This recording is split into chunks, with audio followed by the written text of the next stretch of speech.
What's up, guys? Smash Adams here, and today I'm going to do another deck profile on Chaos Dragons. Now, this deck in particular, I only made some minor changes to the variant. It's still the Twilight build with more Lightsworn and JD focus, and still wrecking as usual, and it's still going strong. It has a lot of consistency still, and I think I might take this to a tournament later on this week, hopefully if I'm able to afford it. I really like it. It's very quick, very versatile, and it's low budget. You can pretty much make this with any amount of Lightsworns that you have, because most of the common Lightsworns are less than $1, and you can get the dragons for like a couple of bucks now altogether, since they've dropped in price since the reprints in the premium packs. So without further ado, here is Chaos Dragons. To start off, we've got 3 of the Lightpulsar Dragons. These pretty much are your main beaters to set up the loop with Red Eyes. You get him, you get Red Eyes in the grave, and if you get JD onto the field and then you pay that grand, unless they negate, unless they do anything, that's pretty much game over. Because all you have to do is summon Lightpulsar Dragon using Red Eyes' effect. Since he counts as a new monster, bam, that's game. Unless they have hand traps to stop it. But yeah, Lightpulsar at 3 is a must. Next we've got 1, not 2, but 3 Dark Flares. But you can run 2 if you want, because most decks nowadays run that certain amount. But in this case, since you want more targets for Dragon, targets for Lightpulsar, I'd stick with 3, because you never know when you're going to need that extra leverage for getting Lightpulsar onto the field and saving yourself the trouble of not being attacked directly and having another monster on board. And plus, you can easily use its effective banish cards that your opponent might get from their graveyard later on. All you need to do is pitch a dragon and mill a dragon, both hand and deck. That's all you need. As long as you have those requirements, you're good to go with the secondary effect. Now for the boss dragons, we've got Red Eyes. He's pretty much one of the top rated dragons next to the rulers and JD overall. You get him, you special summon whatever dragon you want from your hand or your graveyard, just as long as they can be special summoned. But this guy is really broken. I wish he was at 2, but nothing of the sort is happening anytime soon, unless they rethink the rules a little bit and they just think, you know what, we could let it slide a little bit and put it at 2, because it's not that broken as it used to be. But until then, it's not going to happen. 1 Dark Arm, he's pretty broken in this deck. You can easily get like 3 dark monsters into the grave, and you can spare them, because you're going to get them back anyway with whatever you have in your extra deck. And 2 JDs. Now, my recommendation to you is just stick with at least 1 or 2. But this is the maximum you should go for. Why? Because you will run into dead draws if you put this at 3. Like I said, all you have to do is rely on him and Lightpulsar. That's it. That's the main focus. You get him, you got what you need for an automatic game ender.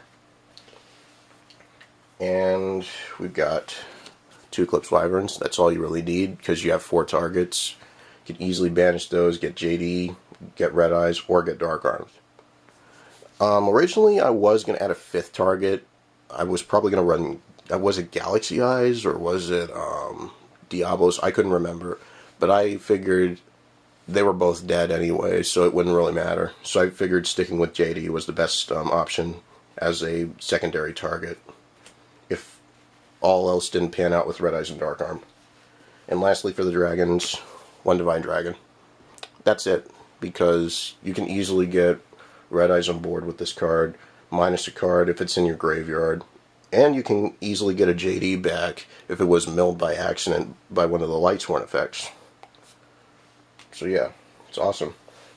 Chaos monsters, we've got 1 BLS and 2 Chaos Sorcerers, because they pretty much wreck if you use them right. you can easily make rank 6s with this guy.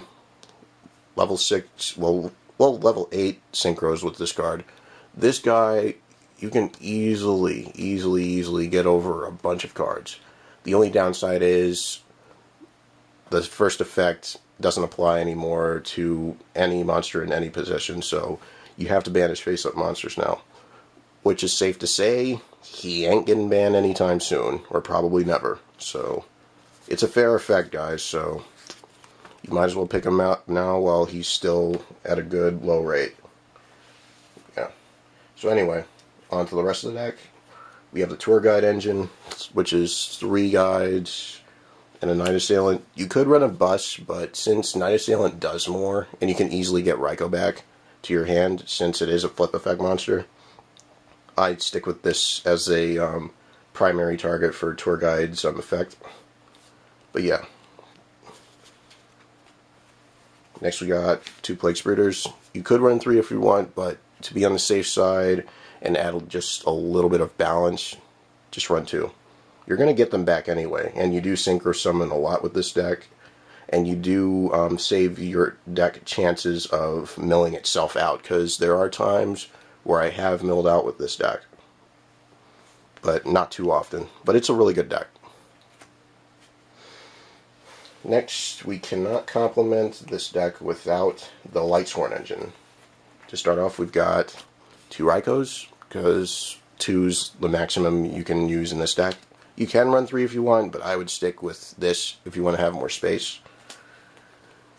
2 Lylas, because they're the MSTs of the deck, and they're pretty broken if you use them right. 2 Luminas. I thought of running a third one, but like I said, for space issues, just put 2. Now, here's a new change. 2 Jains. Now, I know what you all are thinking. Where's Wolf? Where's Celestia? The only thing is, yeah, Wolf and Celestia have been giving me problems, so I just decided put these 2 in, leave it at that. I mean, hey, never hurts to have an extra 21 beater on board during the battle phase. And you only mill 2 cards, so that lessens your chances of being gamed out too quick. So, yeah, 2 Jains. Garoth. Not many decks run these, but because he's a level 4 and you can easily normal summon him, it's good. Plus, you can set up the extra mill/draw power if need be, if you get a Lightsworn into the graveyard, depending. And you can get that extra draw.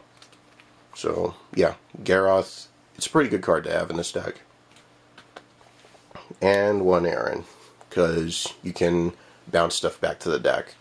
The only downside is, if it's a flip effect, it must go off before it hits the deck. And now for the hand traps. We got 1 Honest, because you do run a lot of lights in this deck. 1 Gorz. And lastly, to end the monster lineup, 2 Tragoedias. Now, I thought of running 1 at first, but I figured with the amount of stuff that I need, and there are times where I will run into dead draws from time to time, you might need hand traps to save yourself, because you never know what hand you're going to wind up with.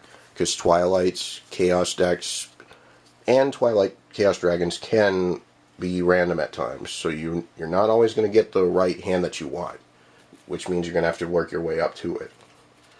Anyway, onto the spells.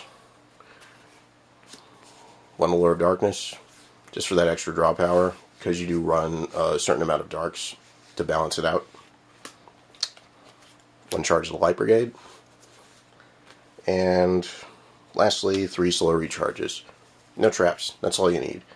Now I know what you all are thinking. Why only spells and monsters? I have more monsters than spells in this deck, right? Of course.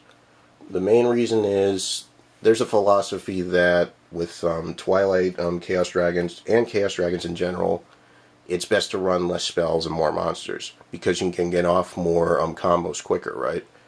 And you can easily get more support for Lightpulsar, because in a way it's like protecting the castle and at the same time gaining more field control. It's almost like chess, only you're trying to protect your king, right? Which is Lightpulsar in this case. But for Twilights, it's JD and Lightpulsar, both kings and queens. Now, The point I'm trying to prove is less is more in this case.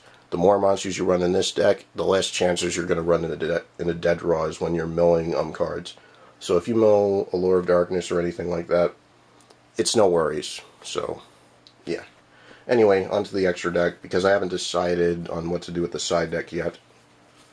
We got the rank 3s, which are Zemaines, Leviar, and Leviathan. This is an obvious way to get red eyes on board if you have Tour Guide.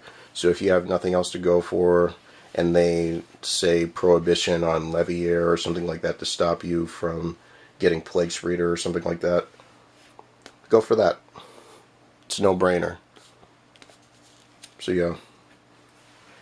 Next we got the 4s, which are Gagaga Cowboy for a late game ender. You can easily keep him in defense mode and just burn for 800. Maestroke, because it's Maestroke, and it can save itself when it's about to be destroyed. And Utopia, because it stops attacks, and it's a heavy beater. 2500. Good stats, right? And the only rank 5 I run, a Volcasaurus. I mean, all you need, detach, destroy, burn. That's it. It's like Gagaga Cowboy, only you're destroying a monster on your opponent's field to do the burning. Now for the 6s. Exabeetle, M7, and Strike Bouncer. Now, the only reason why I run him over Gaia Dragon is because, like Night Assailant with the Tour Guide engine, he does more. Because if you don't have a Divine Dragon in your possession, like say if it was removed, you can always use this to get JD back. And if you have a Lightpulsar on your field, even better. So, it's a no-brainer to put M7 in here. He's a little pricey, but he might drop later on, so try to get your hands on it before it skyrockets too much. But M7 is a really good card to have in Chaos Dragons, next to Leviathan Chain. I might try to squeeze that into the deck as well, but I'm not sure what to take out yet. Exabeetle, good situational card. You don't have to worry about monsters being destroyed or whatever. So say if you were to run into Beals or something like that, you can use its effect and then detach a card, send one monster on your field, and Beals to the graveyard. Say if you were going head-to-head with it, because Beals is not that broken. And Strike Bouncer, just for that monster effect negation for monsters. So yeah. And plus you can burn for 1,000 the minute you negate it. It's once per turn though. Now for the Synchros. They're pretty much generic, but they work in this deck. Catastor, I decided to add this in because I never know when I'm going to run into Fire Fist or Mermills anytime soon, and they're good against any other attributes as well. Not just those decks in particular, but any deck in the meta thus far. Now for the 6, Psymuth. Really broken in this deck. It's like DD Warrior Lady, only stronger. Black Rose, it's like a dark hole, nukes the field, and you can easily abuse Lightpulsar Dragon's effect if you don't get JD on time. All you need is a Dark Flare and a Plaguespreader. And then, bam, got what you need. And lastly, Scrap Dragon, because it's Scrap Dragon, and Crimson Blader, because you want to stop 5 or higher normal or special summons. So say if you were running into Monarchs, this is a good card to have. Now, this deck in particular has gone through a lot of changes, like I said. This one in this case is minor because I wasn't sure what to change around the time that I was fixing it over the weekend. But overall I like it. It's really competitive, and I'm going to try it out in the tournament real soon to see whether it needs work or not, and maybe keep it the way it is until I could think of something else when the structure deck comes out for Lightsworn Sanctuary. Overall, I think it's a pretty awesome build, and it tends to kick butt every now and then. So, if you guys want to try a build similar to this, my advice to you, get the cards while they're hot, because most of them are on a budget. I'd suggest getting the commons. Anyway, This has been another deck profile by Smash Adams, and I look forward to seeing you guys another time. This is Smash Adams signing out. Peace.